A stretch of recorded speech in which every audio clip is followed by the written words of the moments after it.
অবশেষে রুকনি নদীতে মিলল নিখোঁজ রশিদের মৃতদেহ। শোকের ছায়া এলাকায়। গত শনিবার সন্ধ্যা থেকে নিখোঁজ 21 বছর বয়সী রশিদ আহমেদ লস্কর সাবিরের মৃতদেহ অবশেষে রুকনি নদী থেকে উদ্ধার করা হয়েছে। নিখোঁজ হওয়ার প্রায় 37 ঘন্টা পর আজ সোমবার সকাল 6টার দিকে ঝোলনপুল এলাকায় নদীপথে প্রায় 5 কিলোমিটার ভাটিতে রশিদের মৃতদেহ ভেসে ওঠে। এনডিআরএফ যখন তল্লাশি অভিযান চালাচ্ছিল তখনই মৃতদেহটি ভাসতে দেখে তা উদ্ধার করা হয়। পুনির মুখের বাসিন্দা রশিদ গত শনিবার বিকেল 5টার দিকে রুকনি নদীতে স্নান করতে গিয়ে নিখোঁজ হয়েছিলেন। ঘটনার পর নদীর ঘাটে তার ব্যবহৃত লুঙ্গি ও স্যান্ডেল পরে থাকতে দেখে স্থানীয়দের মধ্যে রশিদ নদীতে তলিয়ে যাওয়ার আশঙ্কা তৈরি হয়। এরপর থেকে শুরু হয় ব্যাপক তল্লাশি অভিযান। স্থানীয়রা শনিবার সন্ধ্যা থেকে রশিদের খোঁজে নদীতে তল্লাশি শুরু করেন। রবিবার সকালে এনডিআরএফ এবং ডিডিআরএফ বাহিনী উদ্ধার অভিযানে নামে। ধলাইয়ের বিধায়ক নিহার রঞ্জন দাস ও পরিবারের খোঁজ নিতে ঘটনাস্থলে পৌঁছন। রবিবার সারাদিন তল্লাশি চালিয়েও রশিদের কোনো খোঁজ মেলেনি। আজ সকালে মৃতদেহ উদ্ধারের খবর ছড়িয়ে পড়তেই নদীর তীরে অগণিত মানুষের ভিড় জমে যায়।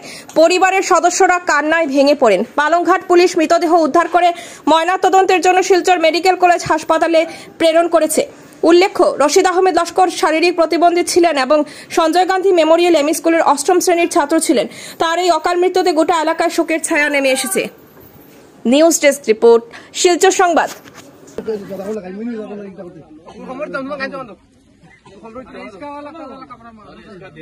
कपड़े में क्या करना है, अभी तो निकला है बाहर, कपड़े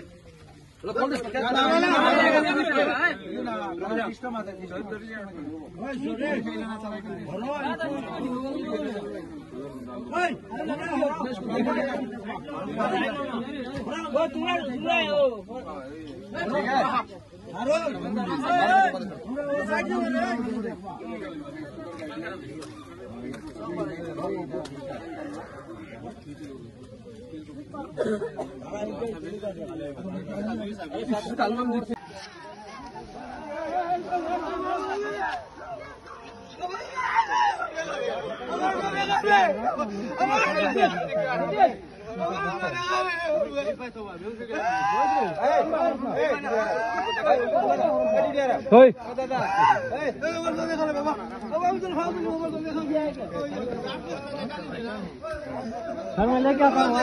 एक मिनट साइड लेके आता हूँ मैं।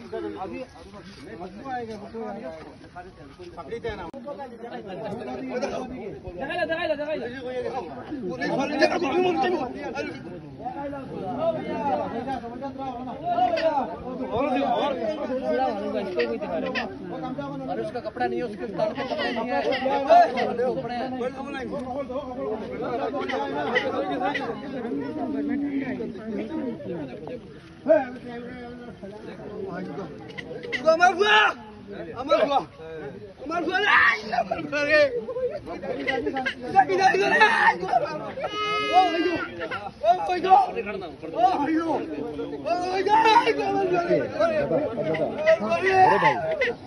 ना ना बाबा